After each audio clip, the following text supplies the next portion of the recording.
Nah, yang coba kami sampaikan pada hari ini yaitu pemantapan manasik ibadah umrah, review dan pendalaman yang sebelumnya telah disampaikan oleh Abana Murdani. Sementara kemarin tentang haji sudah cukup lugas disampaikan oleh Abati, dan alhamdulillah nanti akan dibagikan kopiannya oleh panitia setelah materi saya. Nah, yang pertama perlu kita pahami bersama dalam rangkaian ibadah haji ini, sebagaimana pernah kami sampaikan juga, ada dua ibadah besar, ibadah utama. Yang pertama ibadah umroh, satu lagi ibadah haji. Hanya saja bedanya dalam kita menunaikan ibadah haji, kedua ibadah ini dilaksanakan secara bersamaan. Ada juga orang-orang yang melaksanakan ibadah umrah tidak bersamaan dengan ibadah haji, yaitu yang dilaksanakan di luar musim haji, seperti kita pergi umrah bulan ini atau bulan-bulan lalu. Tapi itu tidak menjadi hitungan umrah wajib. Umrah wajib tetap hitungannya yang dia bergandengan pelaksanaannya dengan ibadah haji. Makanya ada istilah atau ada pengertian, 10 kali pun kita melaksanakan ibadah umroh tapi tidak dirangkaikan dengan ibadah haji, kewajiban kita terhadap rukun Islam yang kelima menunaikan ibadah haji itu tidak pernah gugur. Namun satu kali saja kita melaksanakan ibadah haji sekaligus ibadah umroh, maka kita sudah sempurna melaksanakan 5 rukun rukun Islam. Walaupun setelah itu kita tidak melaksanakan lagi ibadah umroh dan ibadah haji lain. Karena wajib hukumnya satu kali seumur hidup bagi orang yang mampu atau bagi orang yang istiqomah untuk melaksanakan ibadah haji.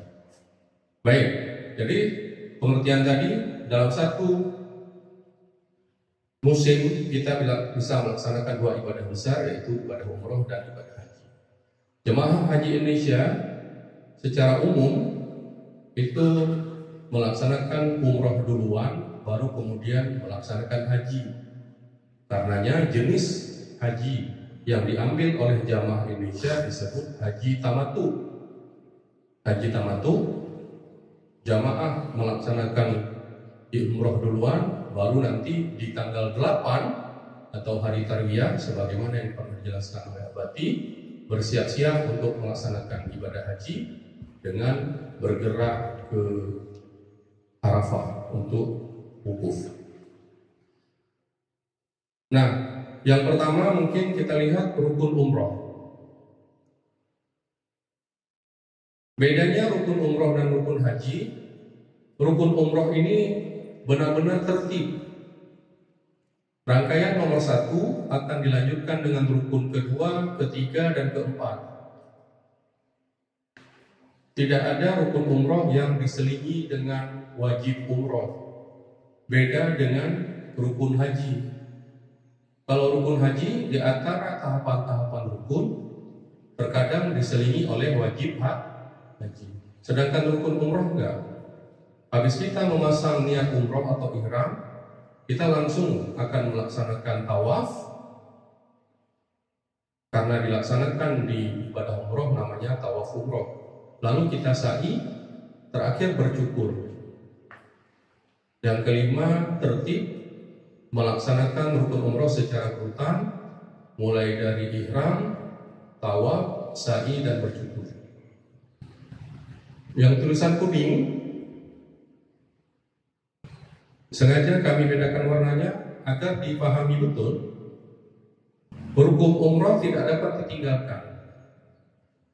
Bila salah satu rukun itu tidak terpenuhi, umroh seseorang tidak sah. Jadi ihram, tawaf umroh, sa'i, dan bercukur ini tidak bisa diganti dengan apapun kecuali beberapa rukshoh seperti ihram, bisa kembali ke mikat untuk mengambil niat. Seandainya ada seorang jamaah lupa mengucapkan niat di mikat. Sa'i, setelah tawaf dia lupa ke lintasan sa'i. Selama masih di area Masjidil Haram dan ada yang mengingatkan, dia bisa balik. Karena dulu pernah kejadian di Ibnu Umar pada saat umrah sunnah, kelupaan sa'i, kemudian diingatkan oleh beberapa sahabat, dia kembali lagi. Tapi kalau menggantinya dengan dam atau hukum tertentu, ini tidak boleh. Karena hukum itu wajib dilaksanakan. Bila tertinggal atau dilupakan, umrah seorang menjadi tidak sah. Ini harus betul ingat ya. Jadi ada 5 rukun umrah. Saya kalau ngapalnya dulu, zaman-zaman tes petugas haji itu ihtasab, ihram, tawaf, sa'i, bercukur, dan tertib. Baik. Selanjutnya, wajib umroh. Wajib umroh ini hanya satu, beda dengan haji. Kalau haji wajibnya kan ada mabit di Musdalifah, mabit di Mina, lempar jamarah, tawaf wada. Sedangkan untuk umroh ini lebih sederhana, hanya satu. Wajib umroh itu apa? Berihram dari mikat. Bedanya dengan rukun yang tidak boleh, tidak harus dikerjakan, wajib umroh bila kita kelupaan atau dilanggar, ibadah seseorang tetap sah, tapi dia harus membayar dam. Nah ini kan ada 2 warna yang saya bedakan, mikat dan dam. Karena sejak kita manasik haji, otomatis kita akrab dengan istilah mikat dan dam. Apa itu mikat, apa itu dam? Kami jelaskan secara ringkas. Mikat adalah batas tempat dan waktu menetapkan atau melafazkan niat ihram. Ya. Jadi mikat itu batas tempat dan waktu.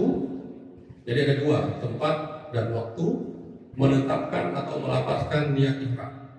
Sehingga mikat berdasarkan tempat dan waktu tadi terbagi atas 2, yaitu mikat makani dan mikat zamani. Mikat makani ini batas tempat atau lokasi mikat untuk kita menetapkan atau memulai niat ihram. Apakah itu ihram haji ataupun ihram umroh. Tempat.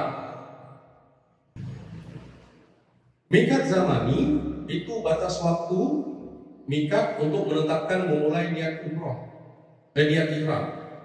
Itu zamani. Misalnya salah satu contoh batas waktu mikat zamani itu adalah kita menetapkan atau memulai niat ihram haji. Itu tidak boleh tanggal 9 ke atas.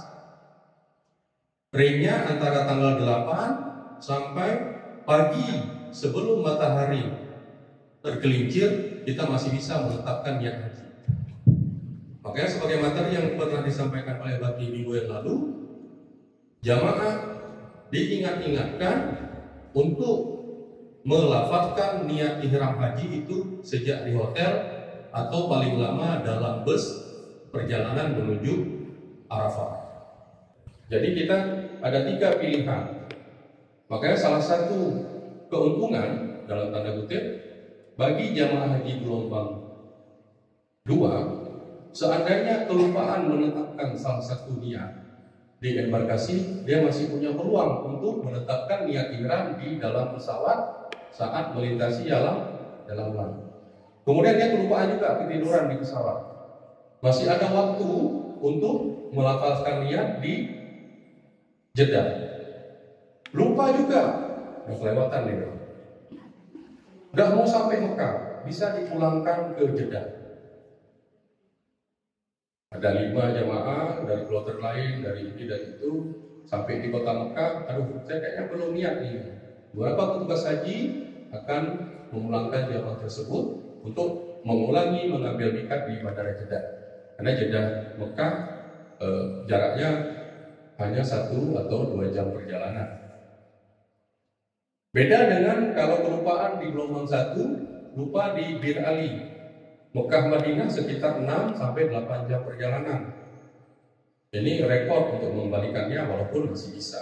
Karenanya rukun yang pertama ini yaitu mengucap ihram atau wajib umroh yang pertama, mengucap niat umroh di miqat, ini harus benar-benar kita jaga.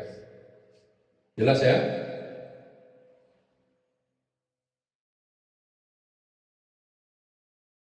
Nah, ini yang tadi saya katakan, istilah miqat dan dam sudah senantiasa akrab dengan kita.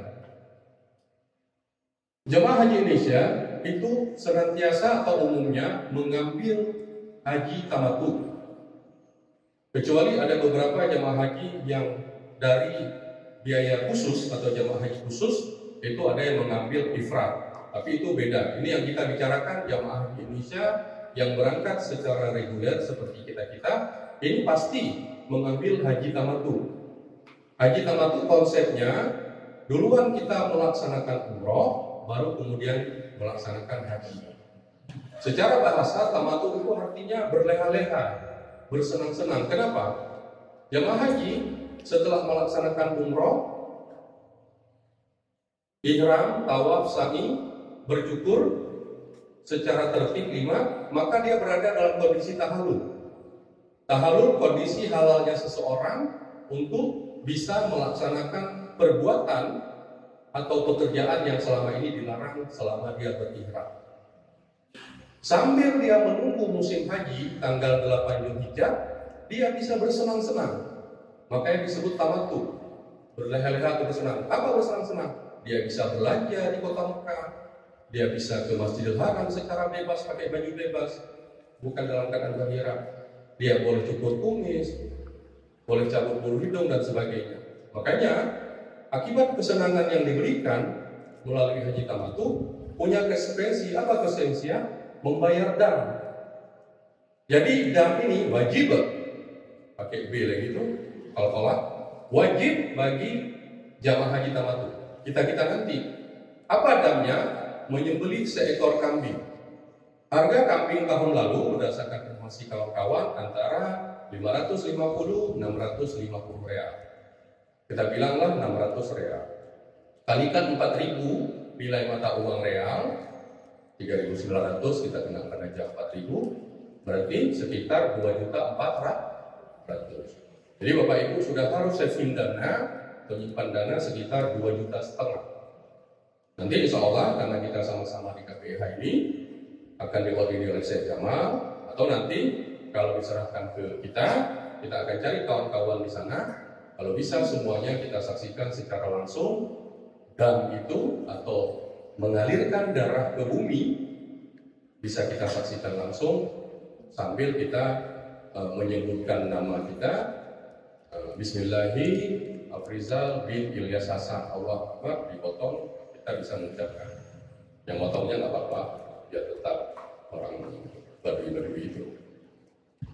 Jadi ya, nah jadi ya itu ada sekitar 600 real. Tadi Bapak Ibu udah harus menyiapkan 2,5 juta selain biaya haji. Nah ini sedikit pengertian tentang dam. Kenapa dam itu harus menyembelih? Karena memang pengertian dam itu adalah darah atau mengalirkan darah ke bumi tanah haram. Jadi dam itu harus dipotong di tanah haram. Nggak bisa, aduh, ngalung bebeng, uang habis, telepon ke Langsa, nak potong ntar di Sidodadi, nggak bisa. Jangankan Sidodadi, Bujuk pun nggak bisa.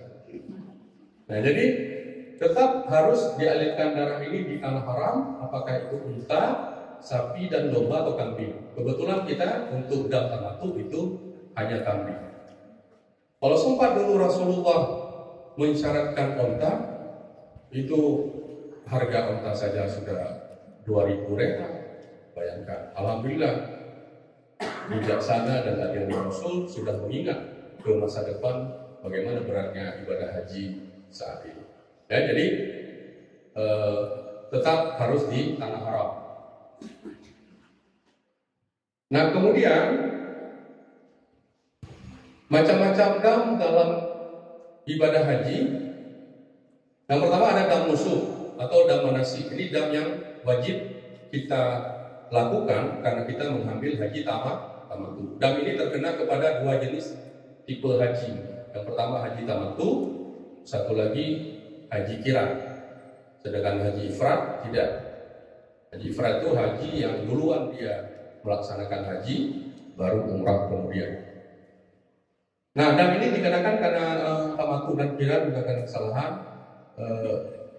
Caranya dengan menyembelih seekor kambing. Bila tidak sanggup maka wajib berpuasa 10 hari. Puasa itu berat, 3 hari di Mekah dengan cuaca yang luar biasa. Kita lebih fokus melaksanakan ibadah ke Masjidil Haram, pulang pergi, dan nanti sambung lagi 7 hari di tanah air. Kalau bagi saya berpuasa itu lumayan berat. Jadi sangat disunahkan untuk menyembelih dam itu. Kenapa? Berdasarkan beberapa pendapat, walaupun dam bisa diganti dengan puasa itu tidak memberikan manfaat kepada orang lain. Sedangkan dam dengan kita menyembelih kambing itu diberikan kepada fakir miskin, anak yatim di sana, kita memberikan manfaat. Setidaknya mereka bisa memakan daging dam kita. Insya Allah dengan 2,5 juta tadi kita ikuti yang sunnah utama, yaitu membayar dam nusuk atau dam manasik karena haji tamattu, dengan kita menyembelih seekor kambing.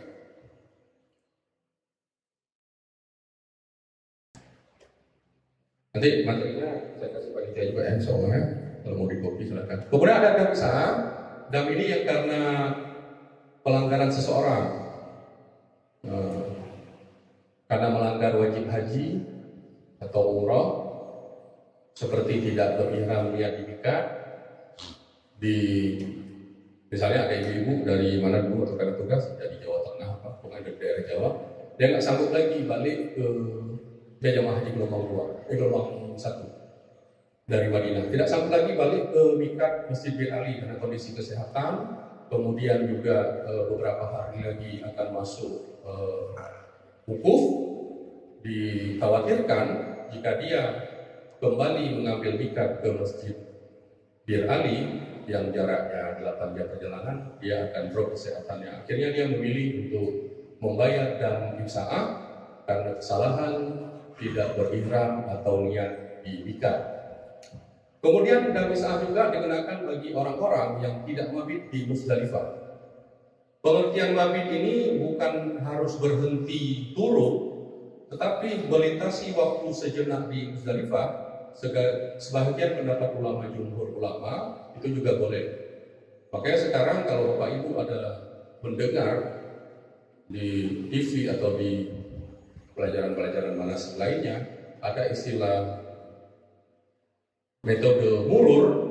Metode murur itu adalah rukhsah atau kemudahan yang diberikan oleh pemerintah bagi para lansia yang tidak diturunkan lagi di Musdalifah karena padatnya dan sesaknya wilayah Musdalifah itu. Para lansia, para orang tua kami yang 65 atau 70 tahun ke atas itu tetap berada di bus. Mobil berhenti sejenak, tapi lama 1 jam di Musdalifah, tapi jamaah haji lansia ini tidak diturunkan. Bahkan kadang-kadang seperti tahun lalu bukan hanya lansia, kita pun tidak diturunkan. Ini namanya rukhsah murur, dan itu ada landasan hadisnya. Jadi jamaah sebentar saja di Musdalifah, sekitar 1 jam mobil digerakkan ke Mina untuk kita ke tenda Mina ataupun lempar jumrah Aqabah 10 Zulhijjah.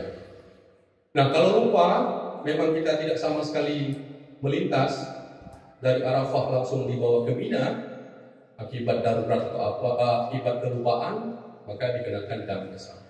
Termasuk tidak mabit di Mina.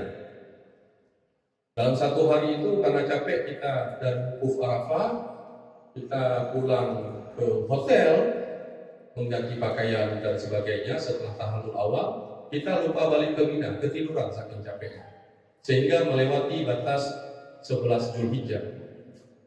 Satu mabit di Mina kita kelupaan, karena kita kan harus mabit di Mina 10, 11, 12 plus 13. Nah, ini juga harus bayar dan besar.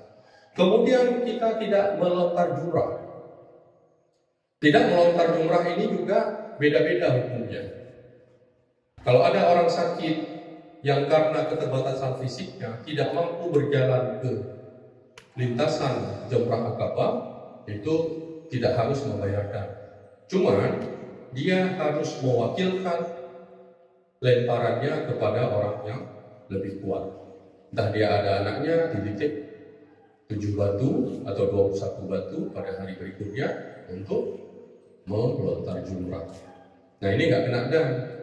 Ya, penjelasan lebih lanjut di pertemuan-pertemuan berikutnya. Yang jelas, dam is'ah ini dikenakan bagi seseorang yang dengan sengaja meninggalkan kewajiban haji atau umrahnya tanpa uzur. Sor-sor belanja di sor belanja di pasar-pasar Mekah itu kelupaan waktu melontar jumrah. Nah, ini kan terkena dan besar. Dan satu lagi, tidak melaksanakan tawaf wada. Apabila melanggar salah satu wajib umrah tersebut, maka dikenakan membayar dam, menyembelih seekor kambing. Nah, di situ ada tulisan merah salah satu, bukan salah dua, salah satu. Kalau salah semua, salah 5 kalikan 600 real berapa tadi? 3.000 real. Kalikan nilai rupiah kita 4.000, 12 juta. Oh, ada orang yang sanggup. Konsepnya bukan pada sanggup membayar 12 juta, enggak. Ibadahnya sudah tidak afdol. Ya, kali bekal-bekal. Jadi ini kan karena memang tertinggal akibat kelalaian, bukan karena kita memiliki uang 12 juta bisa kita bayar semua dan bisa, bukan. Ya. Jadi dalam nusuk tadi sudah jelas, wajib, kita nggak bahas lagi, memang itu kewajiban karena kita ambil haji tamattu. Dan is'ah ini sebisa mungkin kita janganlah terkena. Walaupun bisa kita bayar dengan kafarat uang, tapi tentu kesempurnaan atau afdolnya ibadah kita menjadi tidak begitu baik. Yang terakhir, ini dam yang semestinya tidak terjadi bagi kita yang memang berniat melaksanakan ibadah haji dan ibadah umroh secara sempurna, yaitu dam kifarat, sanksi karena denda. Dam kifarat ini bagi bapak ibu atau jamaah yang melanggar larangan ihram. Misalnya setelah ihram itu tidak boleh mencukur rambut, tidak boleh memotong kuku, tidak boleh memakai wangian sebelum kita menyelesaikan seluruh rangkaian ihram. Nah, ini dikenakan dam kifarat. Ini pun semestinya kita tidak terjebak untuk melanggarnya. Seperti memakai wangian. Barangkali kita harus sanggup tahan, termasuk yang diantaranya mubah atau remang-remang, fresh care, sabun di badan yang mengandung pewangi. Kalau gosok gigi, Abdullah bin Bas mengatakan boleh, tapi tidak berlebihan supaya tidak waktu. Tapi yang lain-lain yang kita takutkan mengandung pewangi, aroma dan sebagainya, termasuk fresh care, aromaterapi tadi, barangkali ini yang harus Bapak Ibu cermati. Kita kalau larangan-larangan yang besar pun mungkin bisa, nggak mungkin lah kita semprot minyak wangi, nggak mungkin. Tapi ya seperti tadi minyak-minyak angin tadi, bagaimana? Kalau saya sih menghindari dan seterusnya. Ya. Selama ihram itu, kalau ihram umroh kan nggak lama, cuma 3 jam sudah selesai dari kita tawaf, sa'i, bersyukur, balik lagi ke hotel. Tapi yang agak berat memang ihram pada musim haji 8, 9, 10. Setelah kita lempar Aqabah, baru kita terbebas dari ihram. Itu yang agak berat. Iseng-iseng di tenda Arafah, ada semut lewat, kita pukul, padahal dia tidak mengganggu. Ada ranting-ranting dahan tanpa sengaja, kita patahkan. Pohon-pohon itu juga makhluk hidup. Jadi kalau dibilang jangan membunuh atau menyakiti hewan, ini termasuk di dalamnya itu tumbuh-tumbuhan dan seterusnya. Ya. Nah, jadi 3 itu yang benar-benar harus kita jaga. Baik, kembali lagi ke selanjutnya, rute pelaksanaan ibadah umroh. Ini dipahami betul. Yang pertama, gelombang 1, nanti Bapak Ibu akan diberangkatkan ke asrama haji. Misalnya hari Senin jam 8 diterima di asrama haji. Jadi hari Senin jam 8 sampai malam Selasa, Bapak Ibu akan sangat padat dengan berbagai kegiatan. Biasanya kalau kita masuk jam 8 pagi, beberapa tahun ini memang jam 8 pagi terus seluruh kloter di Aceh. Nah, misalnya kloter Langsa dibilang jam 8 pagi, maka kita di situ akan dipadatkan dengan kegiatan seperti manasik haji di embarkasi, kemudian pembagian living cost sekitar kalau tahun lalu 750 real langsung dalam uang real, pembagian kartu Baitul Asi, gelang dan sebagainya. Kemudian jam 11 malam diumumkan Bapak Ibu bersiap-siap untuk kita bergerak ke Bandara Sultan Iskandar Muda, Sini Sultan Iskandar Muda, karena pesawat ke Arab Saudi itu diberangkatkan jam 4 atau jam 5 pagi. Itu setelah subuh biasanya. Nah, jadi jam 11 itu kita udah dikumpulkan tuh di aula asrama haji semuanya. Jam 1 atau jam 12 paling cepat itu setelah seremonial pelepasan sana sini, jamaah dinaikkan ke bus bergerak ke bandara sini. Kemudian karena gelombang 1 kita belum pakai pakaian di ihram ya, karena turunnya di Madinah. Setelah 8 hari Madinah nanti digerakkan ke Mekah sambil menunggu waktu wukuf. Tanggal 8 digerakkan ke Arafah, kemudian mengikuti masa Arafah, Arafah, Musdalifah, Mina, kemudian kembali lagi ke Mekah untuk bersiap-siap melaksanakan tawaf ibadah, lalu pulang melalui Bandara Jeddah dan ke Tanah Air. Tahun lalu siklus waktunya lebih kurang 39 sampai 40 hari dari Bapak Ibu berada di asrama haji sampai tiba kembali di Tanah Air. Ya. Bersihnya 42 hari. Satu hari itu naik pesawat PP. Jadi sekitar 39-40 Bapak Ibu berada di Tanah Suci. 8 hari di Madinah, sisanya 32 hari itu di kota Mekah. Ini yang gelombang 1. Selanjutnya gelombang 2, kita akan sedikit berfokus di gelombang 2. Kenapa?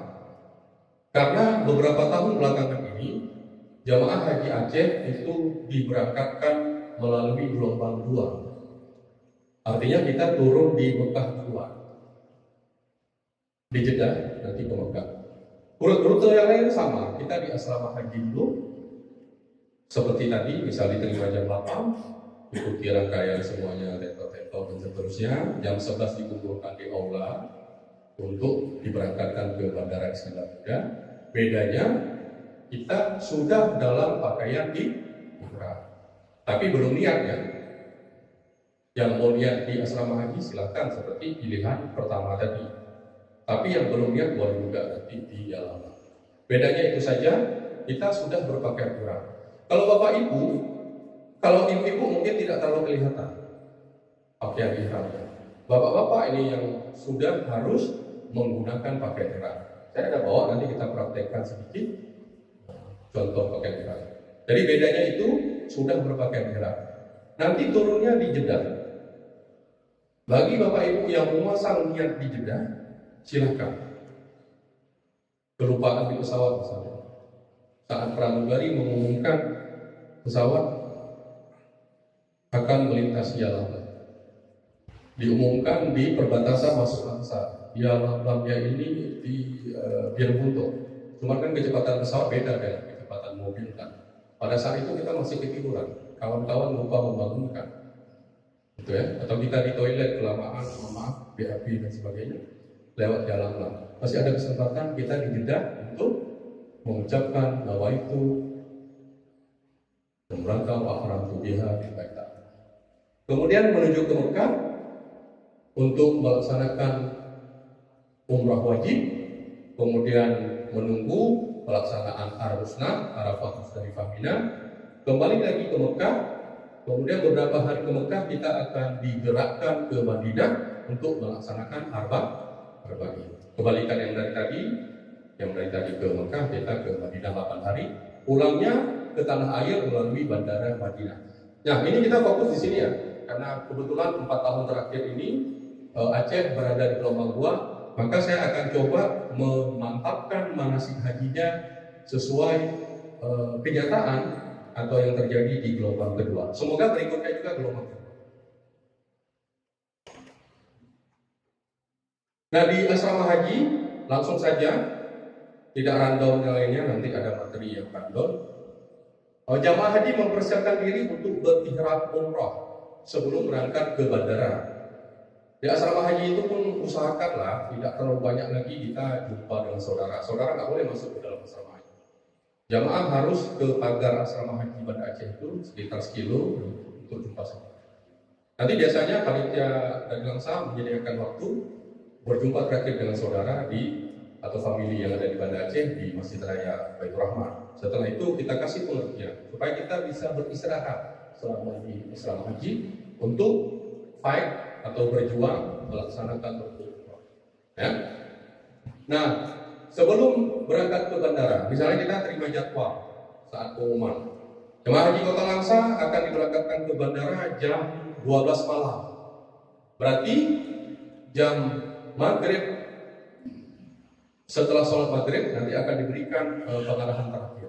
Di situ kita berada dalam posisi musafir, artinya sholat maghrib nanti akan dikosar, jamak kosar ke sholat isya akan ditarik ke sholat maghrib, sehingga tidak lagi jamaah yang kelupaan melaksanakan sholatnya. Jadi ini berarti dalam satu kamar itu ada 4 orang, diatur lah, jangan mandinya sekalian waktu nanti nggak kekejar.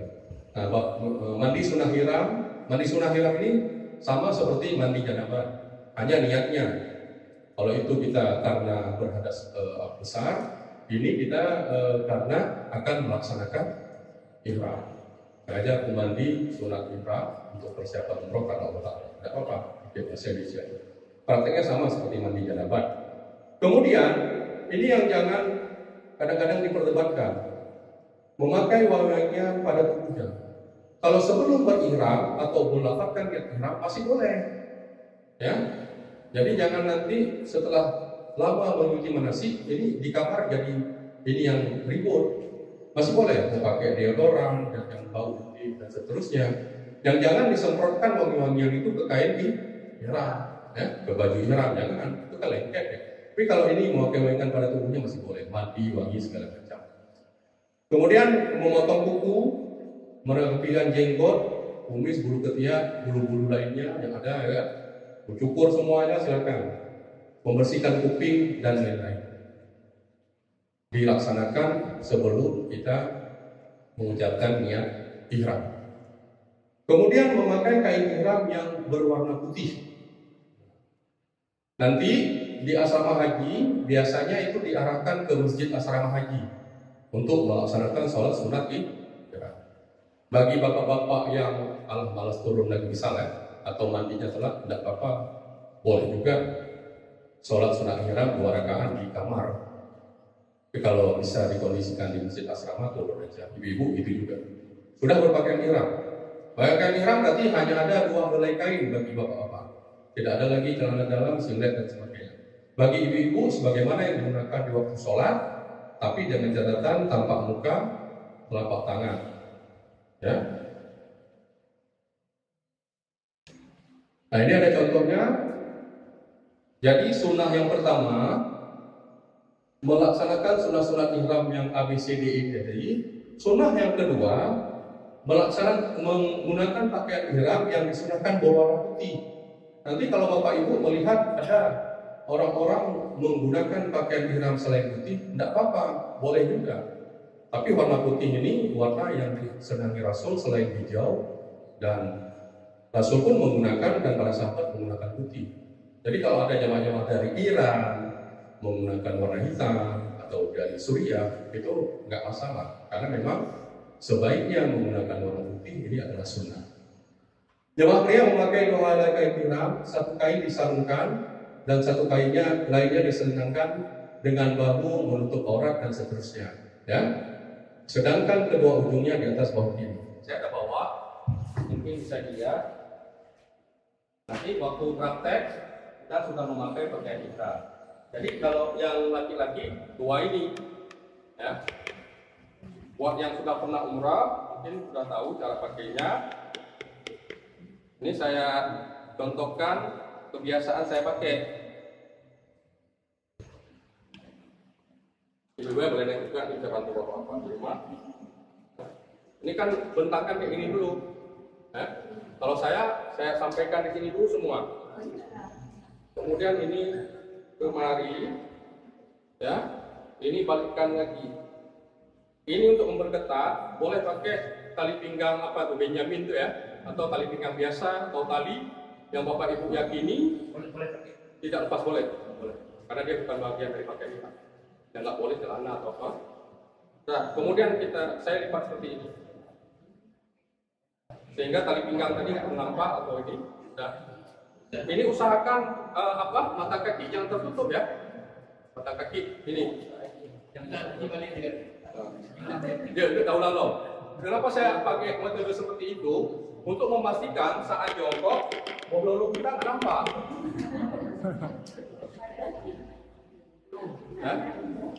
Yang ini dilindungi oleh sibaan ini nih. Kenapa harus saya sibak lagi?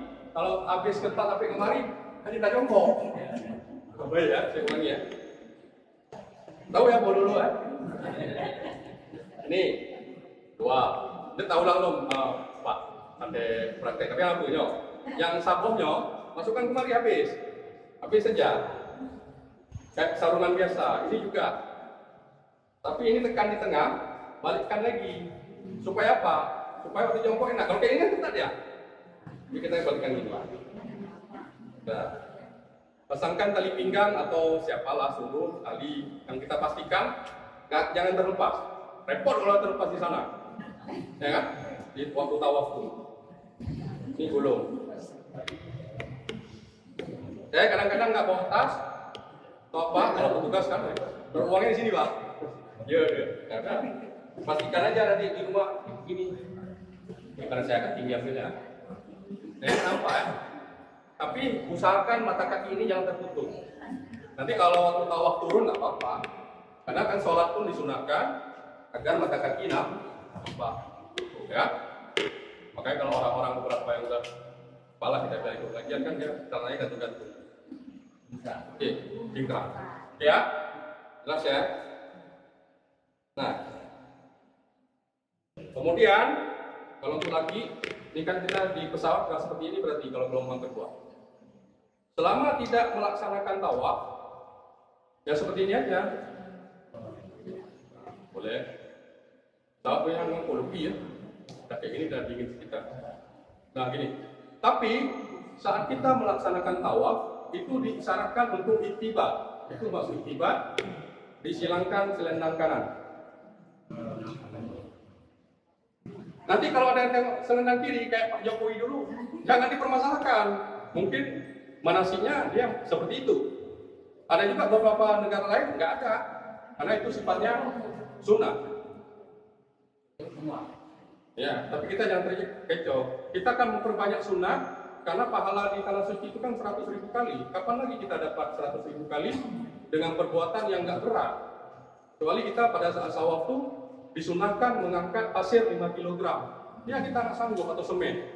Tapi seperti muka ini kan sunnah. Sudah 100.000 kali kita dapat kebaikan. Subhanallah walhamdulillah dan seterusnya. Oke. Kemudian Jemaah perempuan agak lumayan. Ini berdasarkan beberapa literatur, silakan Bapak Ibu sesuaikan. Jangan nanti ada di sana kadang-kadang ini, mohon maaf nih, ibu-ibu ini yang suka agak rempong ya. Ada yang tidak tutup dagu, udah mempersoalkan masalah itu. Mungkin mana sih yang dia dapat? Boleh nampak dagu. Ada yang pakai masker karena kesehatan, masker boleh. Yang tidak boleh adalah cadar menutupi seluruh wajah. Dan ini pendapat seluruh imam, termasuk Imam Syafi'i. Jadi jemaah perempuan memakai pakaian yang menutup seluruh tubuh kecuali muka dan kedua tangan dari pergelangan tangan sampai ujung jari, kafain, baik telapak tangan maupun punggung tangan. Mau pakai yang enak bergerak seperti ibu ini, silakan, jalannya enak. Kalau yang ini silakan. Kalau yang ini silakan, tangannya ada kayak ujung lancip gitu ya. Yang jelas telapak tangan tetap nampak dan mukanya juga nampak. Oke. Boleh selain warna putih, ibu-ibu silakan. Nah, kembali lagi, setelah kita dikumpulkan di aula asrama Arafah, di namanya Arafah nama aula itu, di asrama haji Banda Aceh itu, kita kan mau naik ke bus. Nah, sebelum kita naik ke bus, saat kita keluar dari kamar tadi, kita sudah boleh membaca doa seperti ini, atau doa pakai bahasa Indonesia yang kita ambil. Doa-doa seperti ini silakan kalau nggak mampu dihafal, kan sudah dibagikan buku itu, itulah fungsinya dibagikan. Saya hanya menempatkan urutan-urutannya. Berarti saat kita keluar dari asrama haji, kita bisa membaca doa Bismillahirrahmanirrahim, tawakkaltu dan seterusnya.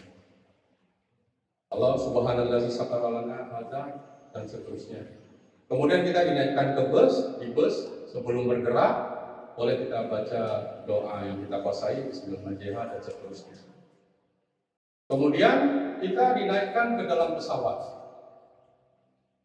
Di dalam pesawat kita memperbanyak zikir, berdoa, mengaji atau salawat atau apapun yang baik. Sekurang-kurangnya kita tidur saja jika merasa lelah.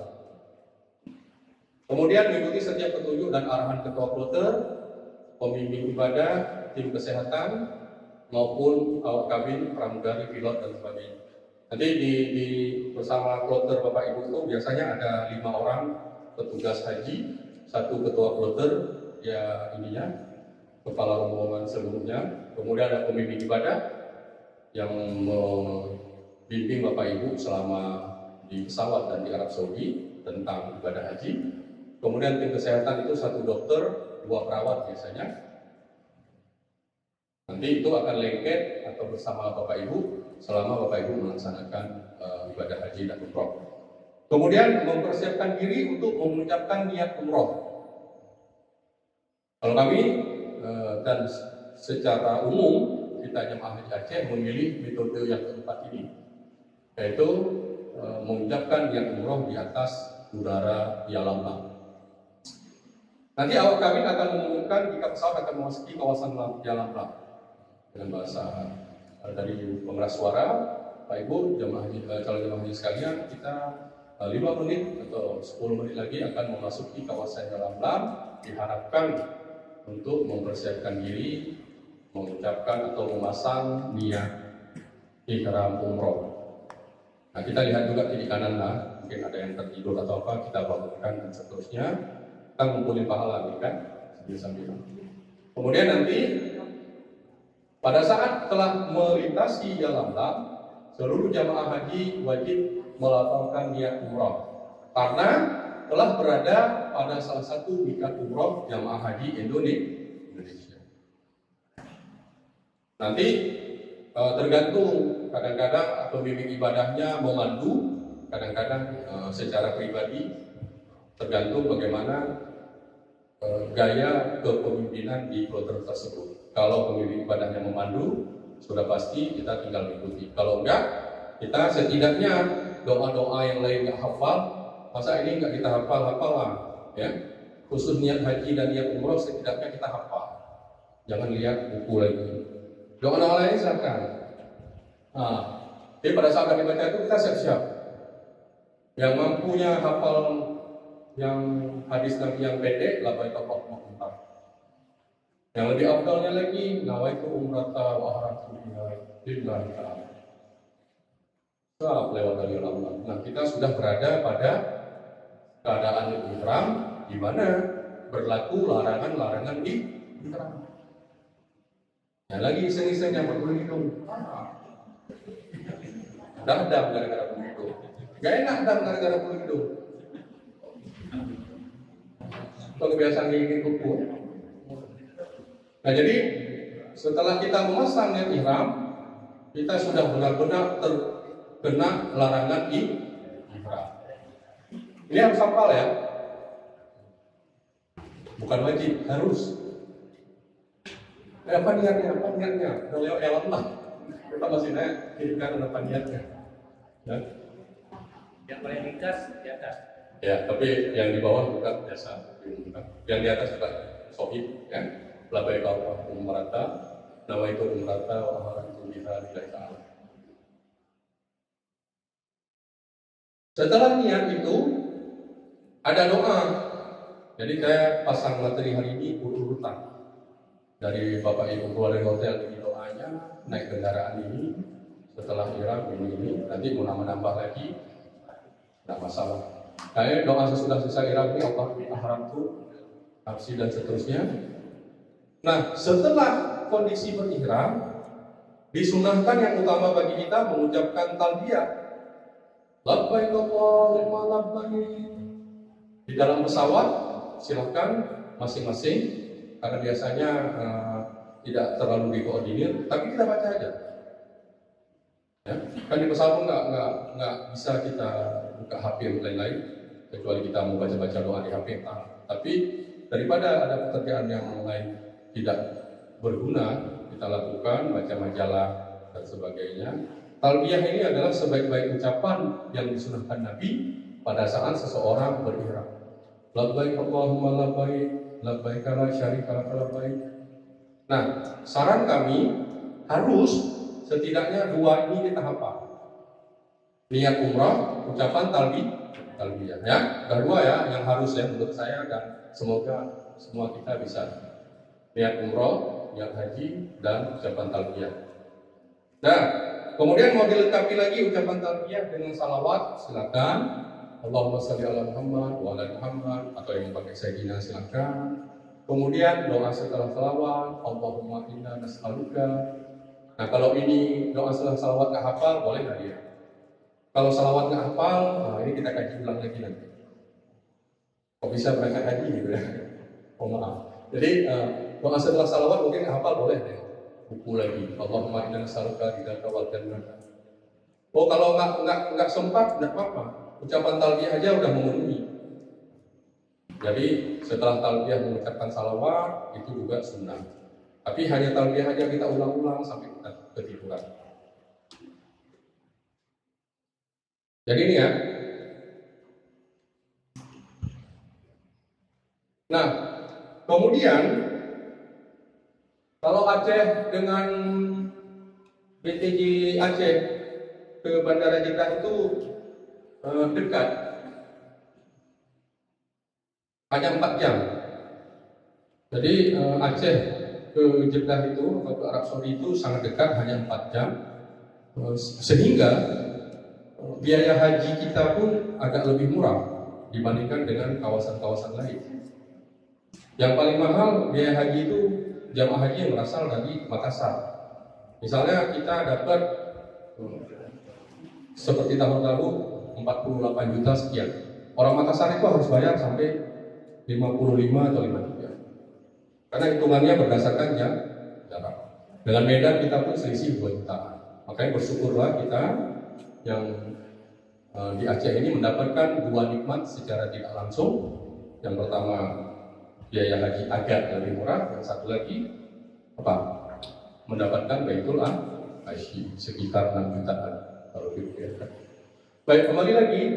Nah, begitu kita tiba di Jeddah, nanti, oh ya ini dulu ya. Nah, setelah kita mengucapkan niat ihram tadi, kita sudah terkena larangan ihram. Laki-laki apa? memakai pakaian bertangkup, ya, termasuk singlet, celana dalam dan seterusnya, rompi atau baju, nggak boleh.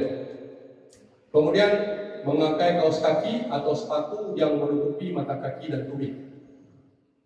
Ada sebagian menggunakan sepatu sendal, tak crop, tak apa mereknya, tapi harus, mohon maaf, dipastikan betul mata kaki dan tumit ini nampak, tidak tertutup. Ya, ada juga orang pakai sendal swalu, tak apa-apa. Yang penting jangan pakai sepatu yang menutupi. Sepatunya masukin dalam ke tas kalau dari bawah. Kemudian menutup kepala yang melekat seperti topi atau peci dan sorban. Ya. Ini nggak boleh laki-laki. Katanya bapak-bapak kan harus menutup tanyakan karena agak lebih berat dari ibu-ibu. Ini perlakuan khusus untuk laki-laki. Kadang-kadang karena dinginnya pesawat setelah kita mengungkapkan yang tadi tanpa sengaja, aduh lebih Pak. Nah ini kalau dalam waktu sebentar kita mengingat langsung kita lepaskan. Bisa digugurkan dengan astagfirullahaladzim. Lebih kan ada ibu deh, batu-batu lah tadi. Jadi di pesawat pun nggak boleh. Pesawat pun nggak boleh. Nggak boleh, karena orang kan bukan dari pesawat atau kita di mana, karena kita dalam kondisi ihram. Iya, setelahnya. Sebaiknya pun sebelum niat jangan Pak. Nanti bukan niatnya masih pakai itu. Karena kondisi di pesawat kan sangat dingin biasanya. Baik, kemudian itu yang udah pasti ya, saling mengingatkan nanti kita. Kemudian kalau perempuan ini agak sederhana. Menurut Imam Syafi'i menutup kedua telapak tangan dengan kaos atau sarung tangan. Menutup semua ya, nggak boleh. Kemudian menutup muka dengan cadar yang secara permanen atau masker yang keseluruhan menutup wajahnya. Tapi kalau kayak ibu itu karena mungkin kondisi flu atau bersin-bersin, itu masih dibolehkan. Kemudian jadi untuk perempuan dua, untuk bapak-bapak agak banyak tadi. Tapi terhadap keduanya, larangan ini harus betul-betul kita patuhi supaya kita tidak terkena dam kafarat. Rasanya kan kayak mana ya? Kita udah mengikuti manasik haji, tapi masih terkena dam kafarat, kurang puas kita. Seperti kita berdosa sekali. Apa misalnya? Memakai wangian kecuali yang sudah dipakai di badan sebelum niat haji atau umrah tadi dia sama haji. Ya sama haji mau botol minyak wangi kita tumpahin ke badan pun nggak apa-apa. Tapi setelah memakai jangan. Kemudian memotong kuku, mencukur, mencabut dan sebagainya. Kemudian memburu dan menganiaya atau membunuh binatang dengan cara apapun kecuali binatang yang membahayakan mereka. Ya. Kalau yang membahayakan, tiba-tiba kita dalam kondisi ihram, pulang sendiri ke hotel, tidak naik bus, melewati gunung-gunung di Mekah itu ada anjing-anjing hutan itu yang makannya plastik di sana, atau apa, daging-dagingnya menyerang kita. Nah ini boleh untuk membela diri. Kemudian memakan hasil buruan, memotong kayu-kayu dan mencabut rumput. Rasanya kalau yang 3-4 ini hampir ya, walaupun bukannya tidak mungkin, tapi hampir mustahil kita lakukan di sana. Tapi yang 1, 2, 3, 1, 2, 5 ini bisa saja. Yang saya bilang tadi, memotong kayu-kayuan dan mencabut rumput, ya. Karena orangnya apa? Pembersih kali di rumah, sampai di Mekah, depan hotel ada rumput, ya. Semua ada hotel yang tadi. Biar dibilang jamaah haji Indonesia rajin. Bukan persoalan rajin, batal ihramnya. Ya. Kalau mau rajin nanti setelah terbebas ihram. Mau satu hotel pun nggak apa-apa. Jadi itu ya. Kemudian menikahkan atau meminang perempuan untuk dinikahi. Jika bapak ibu ada target di sana, mungkin ada TKW di sana yang sudah menunggu bapak ibu bermusim haji dan akan menikah, sabar dulu. Saya sedang berihram, ya. Paling ihram umroh cuma 4 jam. Nanti setelah itu bapak mau nikah atau ibu sudah ada di sana rencana nikah, silakan. Atau mau meminang anak perempuannya di tanah air dengan ustaz di sana, itu juga harus sabar. Menikah, menikahkan, bahkan mengundang sekalipun tidak boleh. Ya. Selangki istilahnya. Nomor 7, bersetubuh ataupun pendahuluannya seperti sekedar bertemu, mencium dan sebagainya, suami istri ini walaupun di luar ihram halal, ini tetap haram di dalam ihram. Termasuk hal-hal yang mendatangkan syahwat, perkataan-perkataan, ya.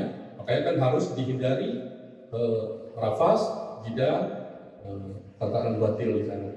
Walaupun bercanda atau gurau-gurau. Kemudian yang ke-10, memakai pakaian yang dicelup dengan bahan yang wangi.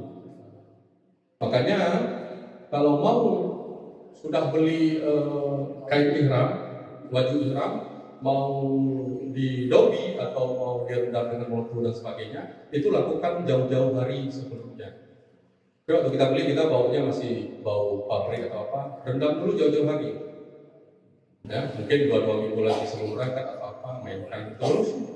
Nah selama berihram nggak boleh, bau kali, celup dulu sebentar 5 menit. Nah ini nggak boleh untuk menghilangkan bau. Termasuk menyemprot dengan bau wangi. Ya, jadi itu ingat betul, jangan hal kecil ini membatalkan ihram kita. Selanjutnya, jemaah haji akan tiba di Bandara Jeddah setelah proses imigrasi, paspor segala macam diperiksa, nggak lama itu, sekitar 10 menit paling sekarang. Jemaah haji diberangkatkan ke kota Mekah, ditempatkan di bus, dikasih duduk berdasarkan regu dan rombongan masing-masing. Perjalanan dari Jeddah ke Mekah itu lebih kurang 1 atau 2 jam kalau nggak macet dan nggak banyak pemeriksaan. Jadi Bapak Ibu di atas bus itu akan dibagikan nasi dan akan dibagikan steak serta biasanya 1 paket air zam-zam sebagai welcome drink dari Kerajaan Arab Saudi atas kedatangan jemaah haji. Jadi udah dapat air zam-zam pertama di situ dan seterusnya. Kemudian tidak ada ibadah lain yang disarankan dilaksanakan selama perjalanan kecuali bertalbiyah, berzikir, dan berdoa. Ya. Bagi jemaah haji yang merasa lelah, sebaiknya beristirahat atau tidur.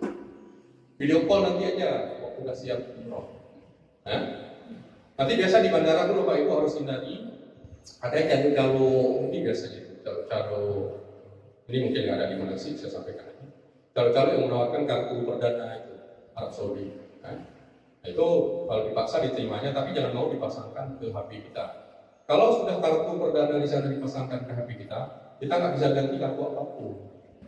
Ya, jadi bagi kita yang jaringan bagus mengambil paket dari Tanah Air saja, 800.000 itu udah aman. Karena di sana kan kalau mengisi pulsa lagi sombongnya luar biasa loh. Mana isinya orang laki semua, konter-konter HP di sana. Untuk kita perpanjang pulsa beda dengan Indonesia. Ada kios-kios kecil di sana nggak harus keluar resmi, diminta iqomah lagi atau nomor paspor kita. 1 nomor paspor hanya bisa 1 nomor. Kalau kita kenapa nggak ada 10 nomor? Ya.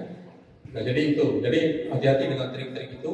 Ataupun ada nanti di hotel juga anak-anak ABG sana menawarkan itu. Susahnya nanti waktu kita mau isi bulan atau saat jaringan bermasalah. Nah kemudian doa memasuki kota Mekah.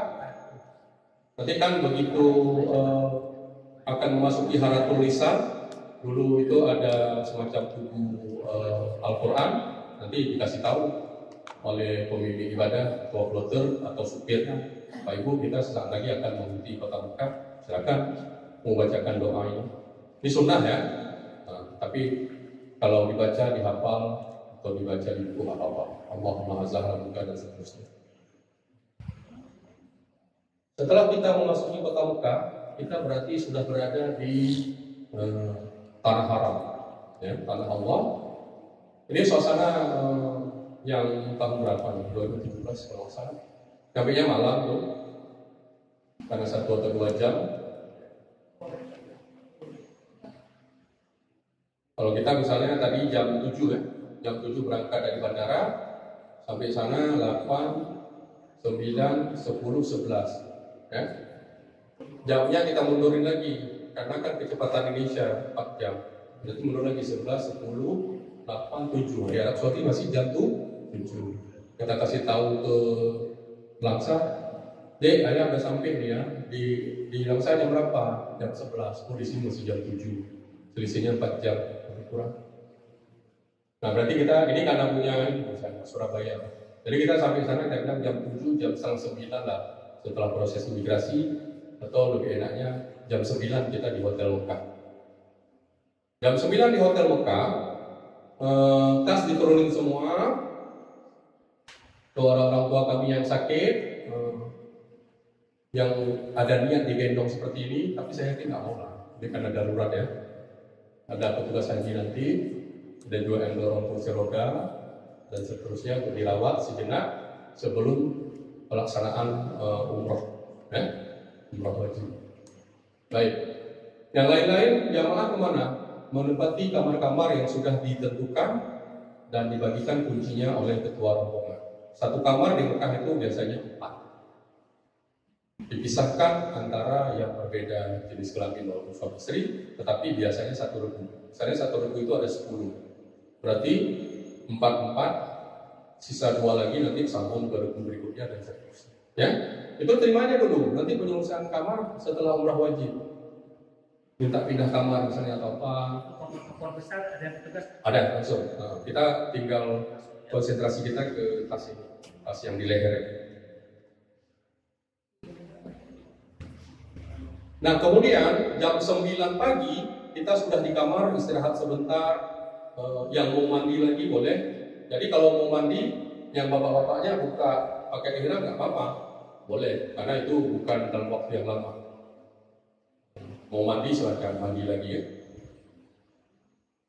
Kalau yang pakai dari usaha orang ya. karena mandi. Ya, mandi. Termasuk yang dimandikan waktu juga karena 8 jam kan. Malah lebih cepat kita sampainya 4 jam. Jadi mau mandi atau yang nggak mau mandi nggak apa-apa, asal tahan, boleh-boleh aja. Talbiyah tetap itu kewajiban talbiyah karena masih dalam keadaan. Nanti maktab mengumumkan jemaah haji kloter Langsa akan diberangkatkan ke Masjidil Haram jam 12 siang sebelum zuhur. Diharapkan turun ke lobi jam sekian atau jam 11. Nah, jam 11 kita sudah harus berada di lobi agar tidak ketinggalan bus. Karena yang ngurus di sana bukan lagi orang Indonesia, tapi orang maktab, orang Arab Saudi yang jujur aja kasar-kasar keras.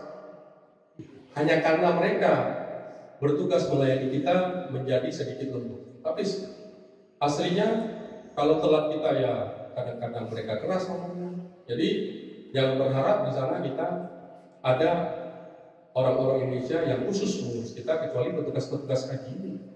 Cuma petugas haji kan dalam satu hotel paling ditempatkan 4 orang. Yang lainnya di hotel-hotel lain, bukan kita aja jemaah haji. Seluruh dunia, seluruh negara, seluruh Indonesia. Ya. Jadi maktab kalau bilang jam 11 kita turun. Tas-tas belum tahu di mana, nanti aja urusannya, nggak akan bilang insyaallah. Kemudian setelah jam itu kita naik ke bus. Dinaikkan ke bus, busnya persis itu. Seperti yang di Jeddah kita naik, di Mekah dan seterusnya posisinya itu. Kalau dari Jeddah ke Mekah kita naik bus 1, maka dari Mekah ke Masjidil Haram, itu dari hotel ke Masjidil Haram, itu juga busnya 1, di bangku-bangku itu sama juga, harus kita ingat betul. Nah, sebelum kita melaksanakan rangkaian ihram, kita masuk Masjidil Haram, bisa baca doa itu. Allahumma antas salam wa minkas salam wa ilaika yassalam. Langsung juga ya ikram boleh atau mau panjang seperti ini. Atau ada yang doa yang lebih pendek, bisa Bismillahirrahmanirrahim ala Rasulullahi sallallahu alaihi wasallam, Allahumma firli zunubi wa ftahli abwaaba rahmati. Ini waktu masuk, waktu keluar cuma beda di ujungnya aja, abwaaba fadli.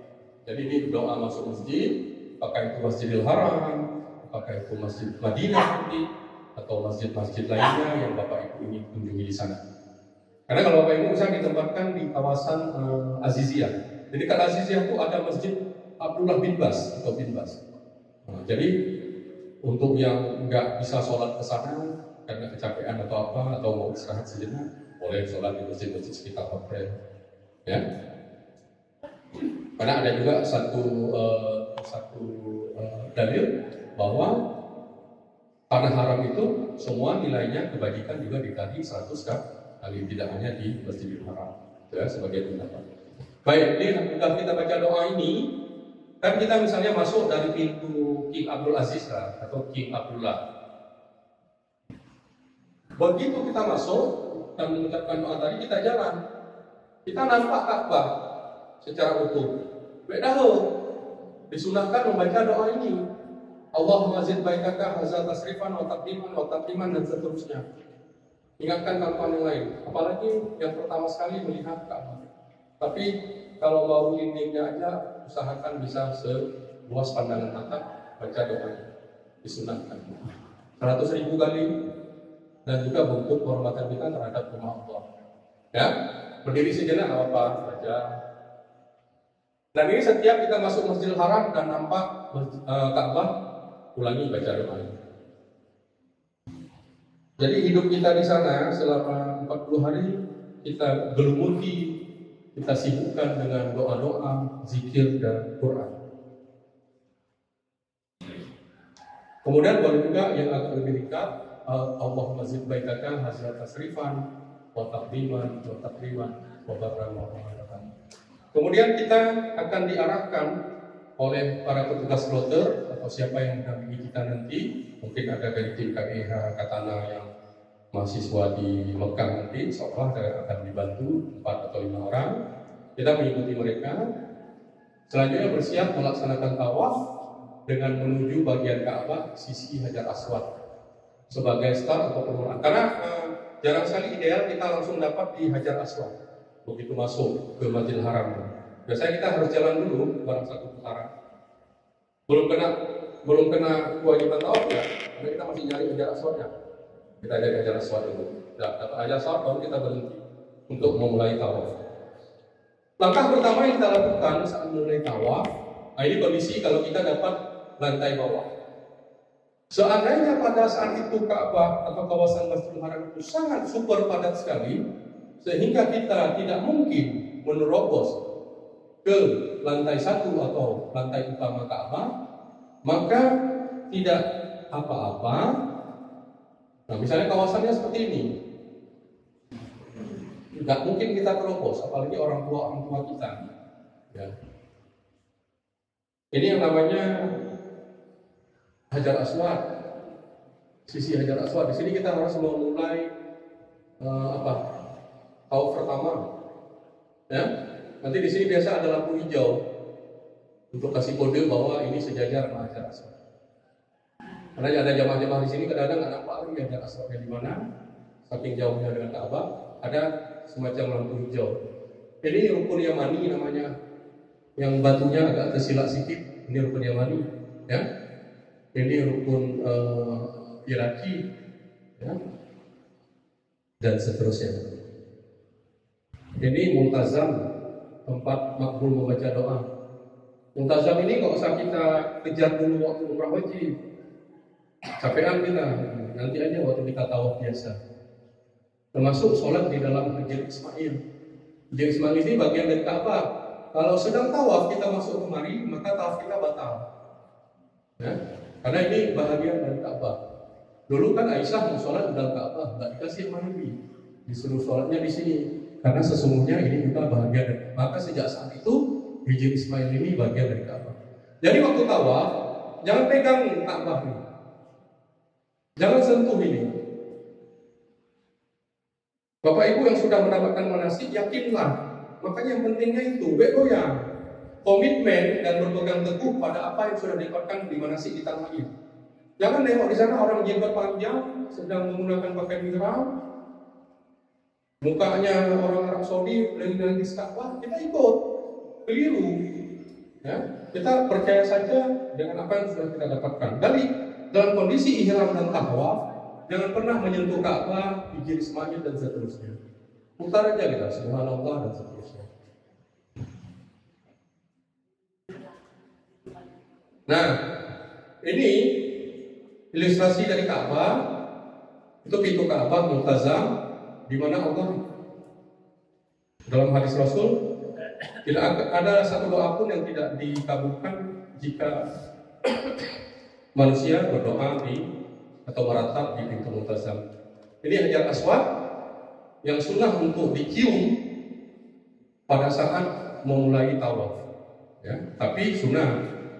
Kemudian ini rukun Iraki sebelum lingkaran Hijr Ismail, ini Hijr Ismail. Kemudian rukun Syami, ini rukun Yamani. Nanti kan Bapak Ibu, doa yang agak beda itu Hajar Aswad sampai rukun Yamani ini sama. Subhanallah, walhamdulillah, wala ilaha illallah, wallahu akbar, wala haula wala quwata illa billah.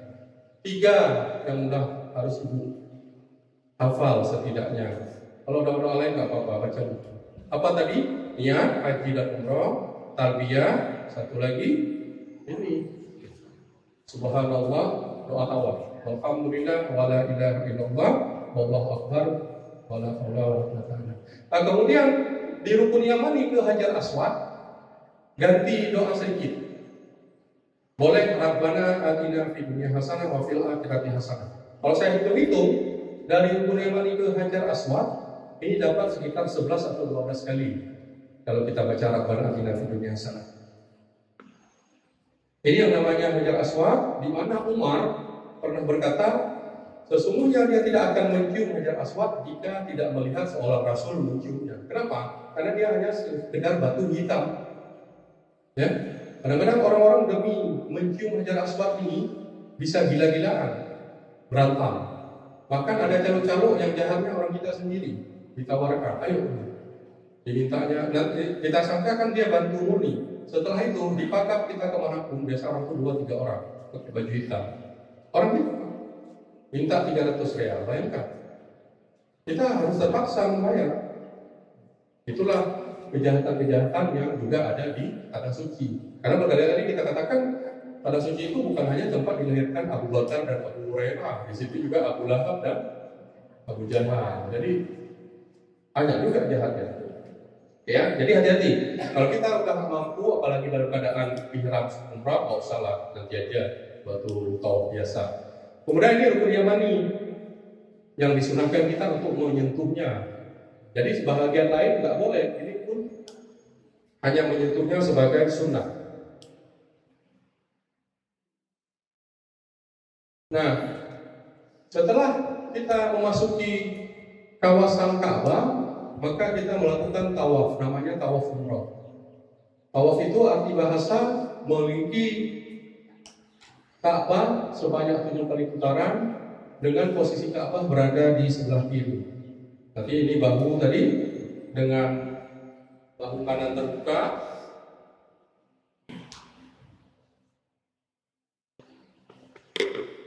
Ya, ukuran ini ya. Nah, berarti sebelah kiri kita itu Ka'bah. Pada saat putaran pertama kali, setelah kita tadi turun dari pintu menuju Ka'bah, kita dapat Hajar Aswad. Kita usahakan bisa penuh menghadap seperti ini sambil mengetuk Bismillahirrahmanirrahim 3 kali. Bismillahirrahmanirrahim. Bismillahirrahmanirrahim. Disunahkan untuk mencium Hajar Aswad, tapi rasanya tidak mungkin dengan lautan manusia seperti tadi. Ya, hampir tidak mungkin. Beberapa kali kami tawaf, hampir tidak mungkin. Entah nanti kalau kita nggak pakai bentar. Udah. Kalau kita jauh kali, nanti lihat ke sisi kanan. Sisi kanan ada lampu hijau. Biasanya lampu hijau itu tinggi letaknya untuk menetapkan bahwa dia sejajar dengan Hajar Aswad. Misalnya Ka'bah terlalu jauh untuk kita lihat Hajar Aswadnya tertutupi oleh lautan manusia. Boleh ada tanda lampu hijau di situ. Kalau kita nggak bisa berbalik sama sekali karena padatnya, secara isyarat saja boleh. Ya? Tapi kalau sempurna boleh kita nggak ada kembali. Bismillahirrahmanirrahim. Bismillahirrahmanirrahim. Bismillahirrahmanirrahim. Karena Subhanallah, Alhamdulillah, wala ilaha illallah. Syarat sah tawaf ini seperti syarat sah sholat. Hanya saja dia di tawaf kita masih boleh bicara yang perlu. Kalau di minum boleh. Kalau di sholat kan nggak boleh lagi sholat.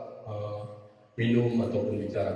Tapi yang lain sama, suci dari hadas dan najis, menutup aurat, kemudian berada di dalam Masjidil Haram, termasuk di area perluasan mau lantai 2, 3, dan 4, meskipun kadang-kadang posisi kita melebihi ketinggian Ka'bah. Kenapa dibilang seperti ini? Karena dulu ada yang protes. Masa kita tawaf lebih tinggi daripada posisi Allah yang di Ka'bah? Jadi dikeluarkanlah pernyataan seperti ini, walaupun posisi kita lebih tinggi atau terhalang dari Ka'bah. Kemudian memulai dari Hajar Aswad, itu syarat sahnya tawaf. Jadi kalau ini nggak kita penuhi, berarti tawaf kita tidak sah. Ulangi lagi. Jadi ini harus kita penuhi dulu. Bagaimana kalau bersentuhan ini nggak apa-apa? Imam Hanafi menyatakan bahwa dalam kondisi darurat itu kita bisa bertaklid kepada pendapat Imam Hanafi. Nggak mungkin kita nggak bersentuhan di sana dengan jemaah-jemaah haji lain yang wanita sebagai tidak bersentuhan batal ambil wudhu.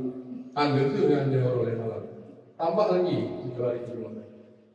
Kalau keluar hadas? Lah yang beda. Nah, kalau keluar hadas beda kan? Harus kita kencing ini termasuk kentut ya. Tapi kentut karena penyakit yang karena ini kentut pun kita pastikan kentut. Artinya dia bunyi tut gitu. Kentut lagi kebayang kurangin kali Pak Gus. Gimana nih? Sampai 10 kali. Hah? Keluarannya Beruduk kembali. Kalau yakin itu kita keluar angin. Tapi kalau sebagian pendapat yang kami ngaji juga, kalau itu misalnya menjadi satu penyakit hanya berangin antara iya apa enggak, kita tetap mengingat. Kentutnya di yang ketiga, berarti kita nanti mulai lagi di yang ketiga itu untuk hitungan ke terserah nanti Bapak Ibu mau nandanya kayak mana, apa pakai gelang karet, yang kanan pindah ke kiri satu, ya, nanti lupa, udah 7 apa belum ya? Kalau ada kita ragu-ragu, sudah 7 kali atau belum, kita berpendapat di angka yang lebih kecil.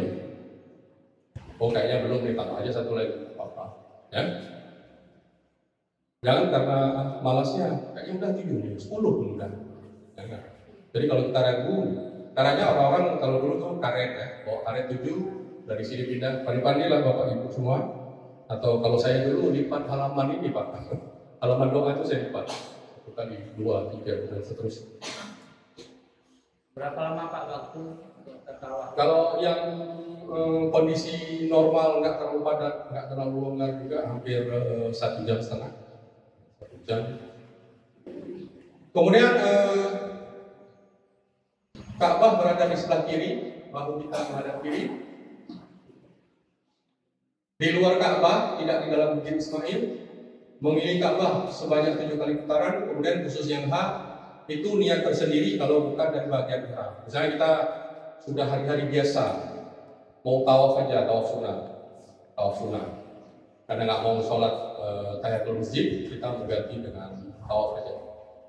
Karena barang siapa yang tawaf selama 40 atau 60 kali berhutang, itu pahalanya besar sekali, dibebaskan dari siksa kubur dan seterusnya.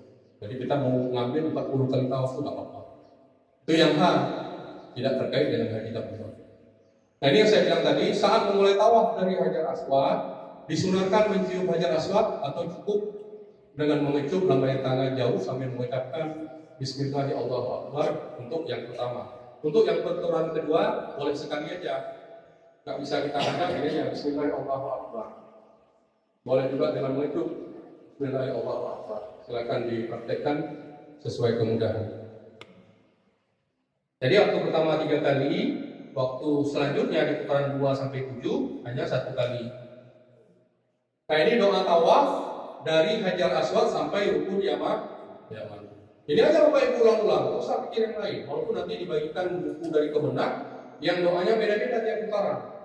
Itu adalah pendapat Imam Nawawi dan disusun oleh ulama lain. Tapi kalau dari Rasul dan para sahabat yang menggunakan jamaah ini saja nggak apa-apa, nggak masalah. Ngapain kita merepotkan dengan sesuatu yang kita tidak mampu menguasainya, malah ketinggalan yang lain. Jadi ini aja kita ulang saja. Kalau saya nggak salah hitung, kalau saya ini sekitar 27 kali itu dapatnya dari Hajar Aswad ke rukun Yaman ini. Subhanallah walhamdulillah wala ilaha illallah, dan kecepatan saya usia saya Subhanallah walhamdulillah wala ilaha illallah wallahu akbar wala haula wala quwwata illa billahil aliyyil azim. Ini mestinya juga bisa Bapak Ibu hafal. Kalau tidak sampai ke wala quwwata wala haula ini tidak apa juga, sah juga. Misalnya Bapak Ibu cuma mengucapkan Subhanallah walhamdulillah wala ilaha illallah wallahu akbar, ya. Insya Allah ada di buku kecil itu kalau nggak salah. Nah, cuman seperti yang saya bilang tadi, ini kan dari Hajar Aswad ke Rukun Yamani. Begitu Rukun Yamani, ibu ganti sedikit sama doa ini. Itu yang saya bilang tadi dapat sekitar 11 atau 13 kan. Jadi dari Rukun Hajar Aswad ke Rukun Iraki, ke Rukun apa tadi? Yang satu lagi masih Subhanallah tadi, tapi dari Yamani ke Hajar Aswad, Bapak ganti sedikit doanya dengan ini. Allahumma inni as'aluka afwa wal afiyata fid dunya wal akhirah, Rabbana atina fid dunya hasanah wa fil akhirati hasanah wa qina azabannar. Atau kalau tidak mampu kepanjangan, boleh langsung Rabbana atina fid dunya hasanah wa fil akhirati hasanah wa qina azabannar. Terus saja itu sampai di Hajar Aswad. Nanti Hajar Aswad putaran kedua ulangi lagi tadi. Subhanallah walhamdulillah. Tapi lagi di Yamani, ganti lagi dengan doa ini, ya. Nanti di praktek mungkin sudah lebih enak kita terapkan. Yang jelas di tawaf itu tidak banyak doa, cuma 2 ini aja, bergantian. Setelah 7 kali, berarti kita mulai di Hajar Aswad, kita akan berakhir di mana? Hajar Aswad juga kan? Nah, setelah itu kita cari sangkar burung yang namanya makam Ibrahim, seperti sangkar burung. Kita usahakan bisa di belakang sangkar burung itu sholat menghadap Ka'bah, nih ya. Tapi kalau kita tidak dapat pas, bergeser-geser sedikit nggak apa-apa. Bahkan bergeser jauh, tidak lagi dekat sangkar burung itu pun tidak apa-apa. Karena ini sunnah. Berdasarkan riwayat, malah Umar bin Khattab dulu pernah salat sunat tawaf sampai di rumahnya sudah kelupaan. Tapi kita kan nggak sampai seperti itulah. Kita usahakan kalau tidak bisa di belakang sangkar burung itu atau makam Ibrahim, kita bisa di area-area itu juga. Jangan terlalu jauh supaya nanti kelintasan sa'inya enak. Kenapa? Karena dari belakang sangkar burung ini, misalnya kita sholatnya di sini kan. Ke belakang lagi itu langsung Bukit Safa, sekitar 1 kilo lah, jadi kurang dari 300 meter. Kalau jauh kali ke sana, kita jauh lagi balik. Jadi kita dapat ideal di belakang sangkar burung kita sholat. Sebelum sholat kita baca ini, Auzubillahi minasyaitonirrajim, sambil berdiri, Bismillahirrahmanirrahim, Fattabizu min maqami Ibrahim wa salam. Ini supaya kita tidak menjadikan makam Ibrahim itu sebagai kiblat. Makanya disunahkan membaca doa ini. Dia hanya sebagai tempat sholat saja. Kiblat kita tetap Baitullah. Hanya terhalang oleh dia karena dia menjadi lokasi sholat. Makanya aku berlindung pada Allah dari setan yang tertutup dengan Allah dan seterusnya. Mengarumilah kamu sekalian pada makam Ibrahim sebagai tempat sholat. Ya, jadi jangan salah niat.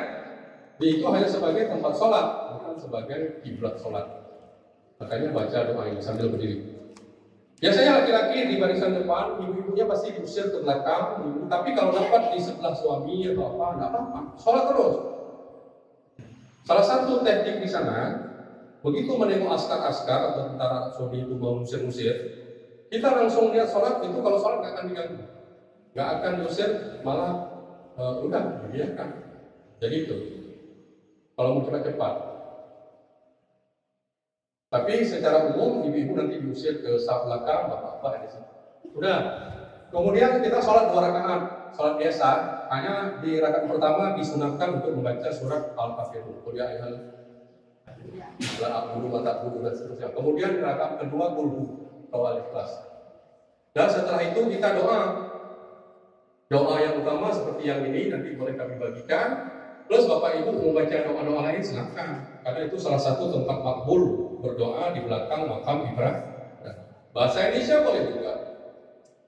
Misalnya nengok kawan-kawan yang lain belum bergerak, kita tambah lagi sama doa seterusnya. Begitu, ayo kita konsentrasi bergerak ke lokasi sana, bangun.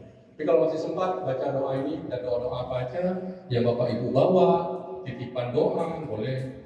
Ada yang nitip-nitip doa di belakang makam Ibrahim baca dan seterusnya. Ini pada saat tawaf biasa, misalnya Bapak Ibu tawaf pakai baju biasa, bukan pakai ihram, sholat sunnah tawaf ini juga disunahkan. Ya, boleh setelah tawaf kita terus mau sholat di dalam Hijr Ismail boleh juga kalau tawaf biasa. Tapi kalau dalam keadaan umroh, setelah kita sholat sunnah tawaf ini kita harus segera menuju ke Bukit Safa. Sebelum menuju Bukit Safa, nanti di antara area Bukit Safa itu ada namanya sumur Zam-Zam atau lebih dalam bentuk pipa-pipa atau ceret-ceret galon Zam-Zam. Kita disunahkan untuk meminum air Zam-Zam agar nanti memiliki kekuatan dan tenaga setelah atau saat kita akan melaksanakan sa'i. Ini sunnah hukumnya. Karena Zam-Zam ini diberkahi oleh Allah SWT pada saat Siti Hajar melakukan lari-lari kecil di Bukit Safa dan Marwah. Jadi kita minum, jongkok ya, disunahkan. Baca doa itu, Allahumma inni as'aluka ilman nafi'an wa shifaan dan seterusnya. Sepuas-puasnya silakan. Ya. Mau nanti ada yang bawa botol, isi di botol, mau minum lagi waktu sa'i nggak apa-apa. Karena sa'i itu tidak disyaratkan kita nggak boleh makan nggak minum. Sa'i itu bahkan kalau kita dalam keadaan tidak berwudu pun sah, beda dengan tawaf. Dan setelah itu selanjutnya kita menuju tempat sa'i. Bapak Ibu jangan sampai terbalik. Tandai tempat sa'i itu ada tulisan nanti Safa start. Jangan ke Marwah, nanti kejauhan lagi jalannya. Jadi sebelum saya tunjukkan gambarnya, sa'i berarti perjalanan dari Safa ke Marwah bolak-balik dengan syarat dan sa'i tertentu. Yang pertama harus didahului dengan tawaf. Nggak bisa begitu masuk Masjidil Haram dengan pakaian ihram kita langsung ke sa'i. Itu berarti nggak tertib rukun. Karena setelah ihram rukunnya adalah tawaf, baru sa'i. Kita sambut tadi ihram, tawaf, sa'i, berrukun, tertib. Nah kemudian harus dimulai dari Bukit Safa berakhir di Bukit Marwah. Kemudian menyempurnakan 7 kali perjalanan. 1, Safa Marwah, Marwah Safa 2, 3, 4, 5, 6, 7. Mulainya di Safa, habisnya di Marwah. Dari Bukit Safa itu 1 kali dan seterusnya. Oke. Kemudian dilaksanakan di tempat sa'i. Jangan setelah tawaf tadi kita sa'inya ditawaf lagi.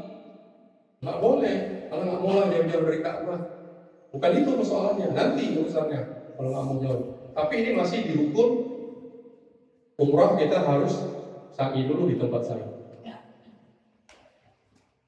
Tempat sa'i itu nanti tergantung Bapak Ibu. Kalau diarahkan ke lantai 2 dapatnya seperti ini. Kalau diarahkan ke lantai 1 dapatnya seperti gambar yang sebelah sini. Biasanya kita kalau yang jamaah haji kita itu di lantai 2. Nggak apa-apa, nggak masalah, bedanya sedikit aja. Nah ini kita suasana sa'i. Waktu sa'i itu tidak disunahkan lagi yang laki-laki terbuka bahu, boleh kalau menutup. Dan disunahkan membuka bahu kanan hanya saat tawaf. Kemudian sunnah sa'i, setelah di sa'i ini memang agak banyak doa-doanya. Sunnah semua tapi ya, bukan wajib, sunnah semua. Agak banyak memang.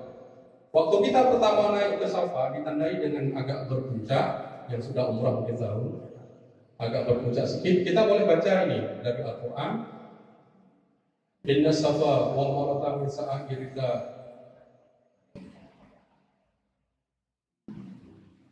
Kemudian berjalan biasa di antara Safa ke Marwah. Berjalan biasa, tidak ada ketentuan. Kecuali bagi laki-laki saat memasuki lampu hijau itu disunahkan berlari-lari kecil atau ramalan. Sedangkan ibu-ibu tidak. Kenapa?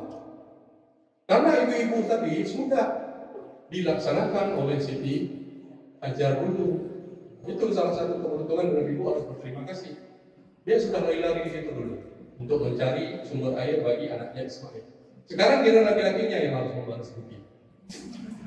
Jadi berlari kecil di antara lampu hijau. Sedangkan jemaah haji perempuan tidak disunahkan. Nah ini lampu hijaunya, ya. Nanti ada bacaannya itu kita belajar kecil aja. Yang nggak sanggup nggak apa-apa juga, asal ada gerak aja. Boleh berhenti? Berarti sejenak boleh, tapi jangan istirahat. Ya. Bahkan kalau di sekuatan kiri kanan itu ada ini anglo ya, tabung-tabung jam-jam. Kalau kita mau minum sebentar boleh. Nah di antara lampu hijau ini, baik laki-laki atau perempuan diwajibkan atau disunahkan membacakan ini Rabbi Ufirli Warham, atau di bawah Rabbi Ufir Warham Tajawas Amma Ta'lam Anta. Itu aja. Dapat sekitar 7 atau 6 kali. Jadi yang mulai dari kecil sunahnya untuk laki-laki, perempuan tidak. Tapi untuk baca doa ini dua-dua disunahkan. Ibu juga harus baca. Kalau hitungan saya dulu dapat sekitar 5, 6 atau 7 kali, tergantung lari-larinya kita itulah. Di saat itu nggak lama, setengah jam tembus. Karena jaraknya hanya sekitar 500 atau 600 meter, 7 kali 5 kita bilang lah, totalnya 3,5. Nggak terlalu jauh. Tapi lumayan pegal bagi kita, kenapa?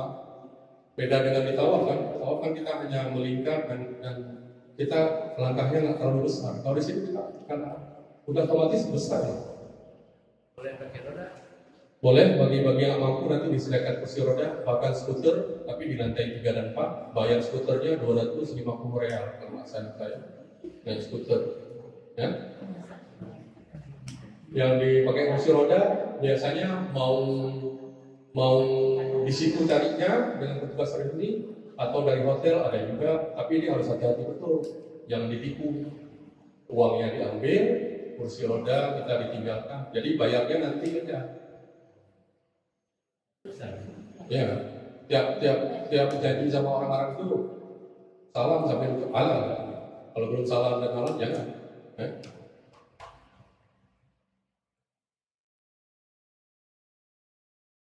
Nah kemudian membaca doa ini setelah diikuti safal tadi, baca doa ini kan nggak mungkin kita hafal kan? Doa lain boleh juga, atau paling nggak Rabbana Atina. Ini saat memulainya safal di sini. Jadi waktu kita naik kemari, ini baca tadi Inna safa wal marwa min sa'atirillah. Mulai lagi baca aja nih Subhanallah, Rabbana Atina boleh sampai di lampu hijau tadi ganti doa. Nanti doa yang saya sebutkan tadi. Cuman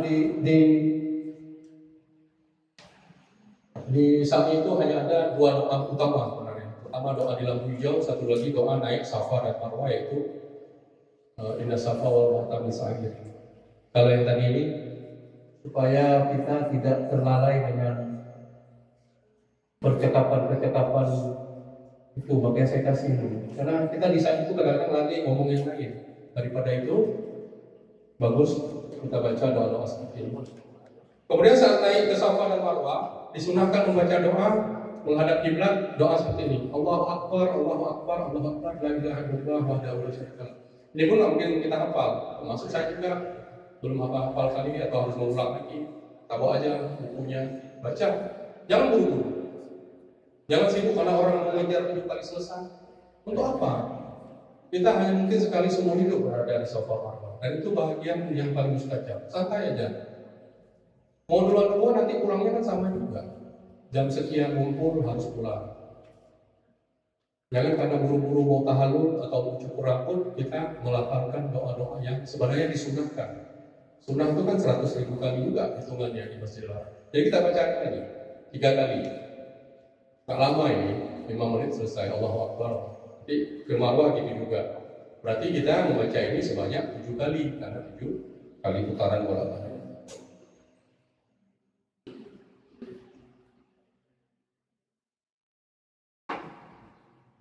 Nah, ini Marwah. Jadi kan bukitnya nggak nampak lagi, udah dipangkas, udah dipotong. Ya. Kalau seperti ini berarti kita sudah berada di lantai 2 atau 3. Kalau lantai satunya kita cuma dapat akarnya aja seperti ini, akar-akar gunungnya aja. Ini Safa, ini Marwah. Di Marwah biasa orang duduk-duduk seperti ini, nggak ada amalan yang itu. Yang sholat di situ ya, diusir nanti. Hindari perbuatan-perbuatan yang tidak dipraktekkan di manasik haji atau praktek-praktek syirik yang secara tidak sadar kita lakukan di Masjidil Haram. Cium-cium, nangis-nangis, apa itu nggak perlu. Untuk apa? Nggak ada tuntunannya. Atau berdoa menghadap Bukit Safa. Di sana nanti setiap bapak ibu berdoa pastikan menghadap kiblat atau menghadap Baitullah. Jangan menghadap benda-benda mati, Bukit Safa, Bukit Marwah. Nanti banyak praktek seperti itu. Mohon maaf, orang-orang dari Bangladesh, India, Afghanistan, kelakuannya aneh-aneh. Jangan kita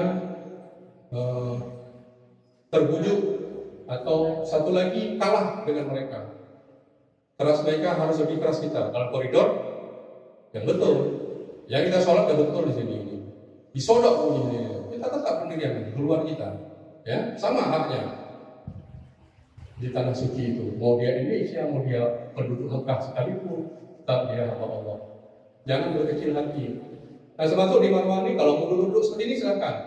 Ini orang-orang duduk setelah sa'i sambil menunggu bercukur. Bercukur daerah-daerah itu nanti sudut-sudut sana. Kita pokoknya gunting kecil satu, nanti ada juga anak-anak kecil di situ. Halal. Halal lah, itu baru 5 real. Bukan persoalan itu. Satu kita kasih, ada ratusan bocah-bocah lainnya. Anak-anak di situ ya. Anak-anak dekat-dekat Masjidil Haram mungkin atau pembantu-pembantu di situ lah. Bukan bangsawan ya. Dari uang dengan cara kayak gitu. Jadi sesama aja Pak. Hah? Sesama aja. Nah, sesama nanti atau yang sudah haji duluan, mangkas dulu yang belum haji dan seterusnya. Potong sendiri nggak boleh ya? Potong sendiri kalau tidak ada kawan, berarti disyaratkan harus sendiri. Tapi disunahkan kan kita nggak sendiri juga di situ. Ada orang lain, walaupun bukan dari Aceh atau bahkan dari negara lain. Negara lain. Ini ada. Nah, dalam perjalanan dari Safa Marwah, daripada ngomong yang nggak perlu, tetap berzikir, baca Al-Quran untuk keselamatan dunia akhirat atau adik bawa boleh. Kemudian menggantikan sari secara berturut-turut ya. Tanpa berhenti kecuali ada uzur ya Pak Agus saya tadi, berhenti tidur dulu 2 hari pula tuh, nah itu bahaya. Atau minum sejenak air zam-zam boleh. Berhenti karena pegel kaki atau apa. Jangan oleskan geriga, belum boleh. Karena ada wangi-wanginya. Jadi berhenti pegel urut dulu. Lanjut lagi. Baru masuk rukun umrah keempat.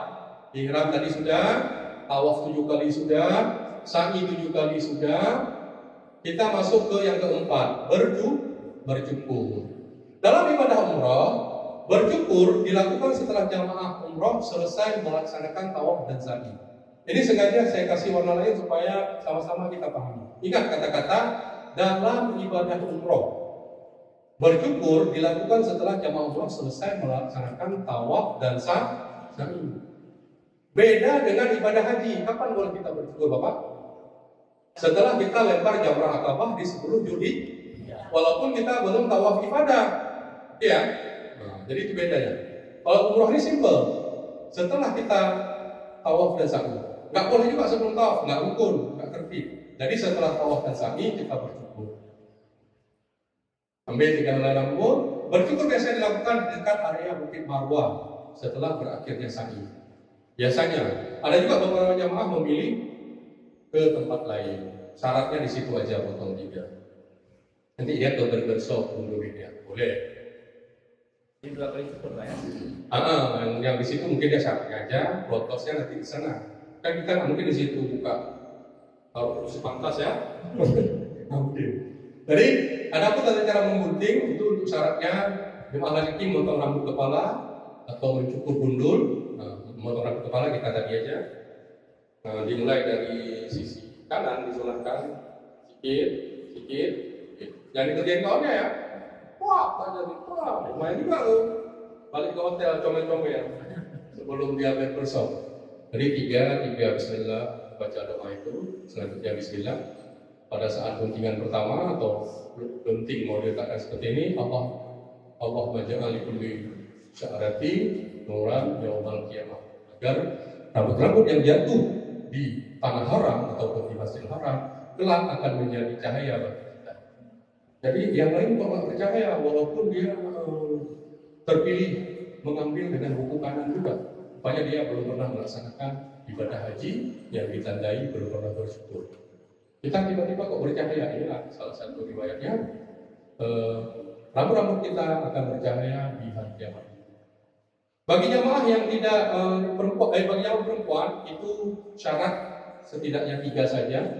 Membuka ini jangan nampak auratnya ya, tutupi oleh perempuan lain. Silakan metodenya gimana. Kemudian jumlah kepala yang dipotong minimal 3 helai rambut. Ini minimal. Bicara-bicara yang lainnya kalau sengaja Pak. Dapat 1 jemput nggak apa-apa, 1 jemputan nggak apa-apa. Kemudian bagi jamaah yang tidak memiliki rambut kepala, misalnya rontok, botak dan sebagainya, disunahkan menempelkan gunting tadi di atas kepalanya. Atau tiga kali boleh. Mencukur rambut ini tidak boleh digantikan dengan mencukur rambut lain, misalnya kumis atau rambut-rambut lain yang ada di badan kita, nggak boleh. Aku jangan rambut ini masih patennya nih, ini aja kayak ketiak, nggak boleh. Ya, walaupun ketiak kita lebat. Urusan cukur ketiak tadi sebelum kita berpakaian ihram atau setelah kita berbebas. Nah ya, nah setelah bercukur ini makanya seringkali kayak yang kita tahallul.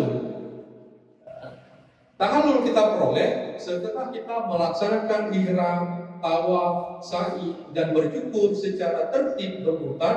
Kita dapat rukun umrah yang kelima yaitu setelah tertib inilah kita berada dalam kondisi tahallul. Kalau di umrah disebut tahallul umrah, sedangkan di haji disebut tahallul haji. Beda umrah dan haji, hanya di umrah hanya ada 1 tahallul. Setelah bercukur tadi tahallullah kita. Mau kita gunting rambut, mau kita pakai wangian, kita buka pakai ihram, sudah sah. Kalau tahallul haji ada 2, tahallul awal dan tahallul akhir. Tahallul awal saat kapan? Saat kita sudah melempar jamrat akabah di 10 Dzulhijjah, kita udah boleh nggak pakai ihram lagi. Ini namanya tahallul awal. Tapi ada tahallul satu lagi, yaitu tahallul akhir yang akan kita peroleh setelah kita melaksanakan tawaf ifadah. Larangan tahallul akhir cuma 1, yaitu tidak boleh bersetubuh.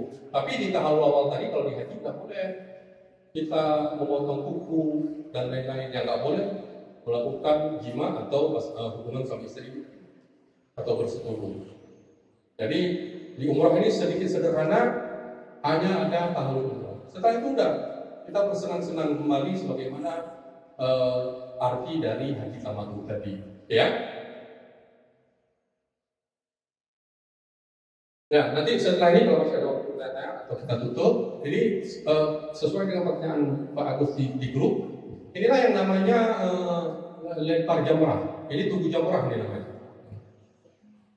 Saya 2016 ditempatkan sebagai petugas pos jamrah. Jadi ini lantai ke-3, nanti tubuhnya udah dibuat sebesar ini. Saat kita melempar jamrah misalnya di 10 Aqabah itu kan ada pamflet hijau itu, 1 menuju Mekah, 1 Mina, arah sana kan.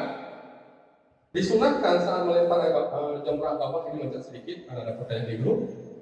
Bahu kanan kita berada di sisi jamrah, kita menghadap kota Mekah. Itu sunnahnya. Nanti kalau ada jamaah juga yang karena kepadatan jamaah nggak dapat dia sebelah sana, dia tetap dapat sebelah sana, nggak dapat sana, tutup sana. Bahu kanan dia dan dia menghadap ke Mina, nggak apa-apa juga. Tapi kita upayakan karena kita ngumpulin pahala di sana, sunnah-sunnah yang bisa kita laksanakan, kita fight berjuang, kita keliling ke situ agar posisi kita bisa menghadap ke Mekah. Tandanya nanti ada itu tulisan hijau tuh di mana-mana, tulisan biru tuh di mana-mana. Disitulah kita Bismillahirrahmanirrahim, Bismillahirrahmanirrahim 2 kali, Bismillahirrahmanirrahim sampai 7 kali. Ya. Tidak boleh 7 itu kita lemparkan Bismillahirrahmanirrahim. Hitungannya tetap 1 kan? Nanti kalau nengok-nengok orang aneh-aneh, orang India lagi yang kena. Mohon maaf kalau ada yang keturunan India. Orang mana nanti? Orang Cina ada juga, jangan salah. Orang-orang keturunan sana lapirin dafat itu lempar sendal, lempar apa? Itu jadi bahan ini aja lah untuk kita, yang kita ikuti. Jangan kita larang-larang pun, nanti jadi pertengkaran di sini. Kita laksanakan aja apa kita Bismillah. Nah ya, ini Jumrah Aqabah. Nanti di depannya ada Wusta. Yang 10 Dzulhijjah, cuman ini yang kita lempar. Setelah kita lempar nih, kita balik lagi ke tenda Mina. Nanti tanggal 11-nya baru Aqabah, Wusta, nggak ada pula gambarnya. Nanti saya cari lagi. Bulan. Ya. Aqabah ini kan waktu setan goda Nabi Ibrahim, kan? Wusta Siti Hajar, kemudian Ula Ismail yang paling kecil. Nah itu. Jadi nanti ada tanda-tanda itu. Kalau ada petugas yang nunjukin. Ini kan waktu belum musim haji, jadi sepi. Ini mesti masuk ke dalam itu. Ya, marma. Ini istilahnya marma. Benak ini Mesti kena itu. Ya. Sunnah. Ya, Pak, biasanya masuk. Kecuali kita atlet lempar lembing. Lempar mari balik lagi kita. Itu nggak sah. Misalkan lempar kena, makanya jadi balik. Ya. Nggak membal batu ya, Pak? Enggak. Ini lebar. Ini kan kena nampak jauh. Ini main lebar. Itu berupa bentuk. Betul. Nah, sampai berapa lantai kita biasa kalau jemaah Indonesia lantai 3, lantai 1 padat sekali. Nah ini nanti ini kan ditutup. Nah, ini kita kalau mau masuk ke lempar jamarat ini dari sini. Di sini ada tenda Mina. Kita jalan sekitar 7 kiloan atau 8 kiloan tergantung kita di tenda mana diletakkan. Kalau daerah Muaisin itu dekat gunung-gunung di situ, nggak terlalu jauh. Tapi kalau di dekat di Mina ujung, maka kita jalannya sampai 7 kilo. Jalanlah kayak bapak-bapak ini yang belum menukar baju ihramnya. Kawasan Mina tuh nanti di musim haji semarak, banyak orang jualan juga. Nah ini tenda-tenda Mina nih. Tapi kita jarang dapat di sini. Biasanya ini orang-orang plus, orang-orang haji plus yang membayarnya khusus. Kita nggak jauh udah jalannya. Ayo benar. Semoga nggak dapat Mina jadi, itu aja. Karena masih menjadi perdebatan. Nah ya, WC-nya seperti ini aja ya. Ya ini suasana di Muzdalifah. Mabit di Muzdalifah beda dengan Mina dan di Arafah. Ini nggak ada tenda. Kita gelar tikar saja yang kita beli 10 real di Mekah itu, kita bawa sini. Boleh tikar sana, Pak? Hah? Tikar sana. Kita bawa sini kan murah, 5 real. Sekali pakai nggak kita bawa lagi. Nah ini di suasana di Muzdalifah luar biasa. Saya nggak menampilkan foto-foto yang lain supaya jangan jatuh semangat. Yang jelas, kalau orang sebelum ini mampu, kenapa kita tidak pula? Kan sama, kita juga doa-doa yang kita panjatkan. Dan Allah pasti mestui sesuai dengan niat kita, masa tunggu kita yang sudah 10 tahun dan seterusnya. Nah ini suasana di Arafah. Nanti di topik abadi mungkin kalau ada foto-fotonya, ada waktu saya share-share yang lain. Ya kayak gini lah, satu kloter nih, ibu-ibu belakang nih. Nanti batasi kita. Biasa nggak ada pakai tabing nih. Kalau ada yang bawa entah nggak ya. Biasa pakai tas-tas disusun. Begini, tidur cukup sekedar itu. Kemudian untuk pemandian seperti ini, siapa-siapa duluan. Ya, kita Berapa lama di Arafah? Di tenda tuh jam maghrib 8 Dzulhijjah kita nginap semalam. Maghrib malam ini kita nginap. Besok Senin 9 Dzulhijjah wukuf di Arafah puncaknya jam 12 sampai jam 2. Kemudian habis maghrib Senin itu kita digerakkan ke Muzdalifah. Berarti berapa? Sehari semalam ya? Sehari semalam. Tapi masih mending di Arafah. Mohon izin saya sampaikan tanpa mengurangi rasa adaptasi kita nanti, masih mending di Arafah dibandingkan di Mina. Di Arafah masih tenda seperti ini, MCK-nya pun lumayan, masakannya udah aman lah itu dimasak oleh orang-orang Indonesia, dapur Indonesia. Dan jadi setelah 8 tadi atau habis kisah 9 Dzulhijjah, kita digerakkan ke jalan-jalan di kerengkeng istilahnya untuk diangkut dengan bus menuju Muzdalifah tadi.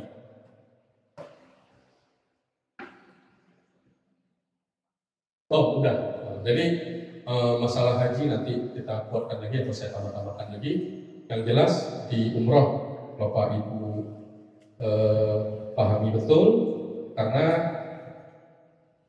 jangan pula kita fokusnya sepenuhnya ke haji. Umroh adalah ibadah pertama yang akan kita laksanakan dan kita hadapi di tanah haram nantinya. Jangan umrohnya sudah oke, jangan hajinya udah oke, umrohnya kita malah keteteran. Baik, ada pertanyaan?